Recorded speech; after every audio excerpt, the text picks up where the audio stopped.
أفرجت جبهة النصرة عن عشرات المقاتلين الأكراد مقابل الإفراج عن أحد قياديي الجبهة، فيما استمر القتال بشكل عنيف بين الأكراد والجبهة لا سيما في الحسكة وأيضا الرقة التي امتدت إليها الاشتباكات. عمليات خطف واعتقالات متبادلة في الرقة أشعلت اشتباكات عنيفة بين مقاتلين أكراد وآخرين متشددين تابعين لما يعرف بدولة العراق والشام الإسلامية. الاشتباكات بدأت بعد اختطاف مقاتلين من لواء جبهة الأكراد لأمير الجماعة المتشددة في تل أبيض الذي يعرف بأبي مصعب ومجموعة مرافقة له في قرية اليابسة، وهم يحاولون مدرسة كانت مقرا لحزب كردي.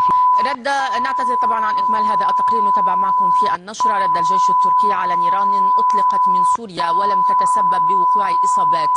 الجيش التركي قال إن مدرعة تابعة لقواته تم استهدافها في محافظة هاتاي جنوب تركيا.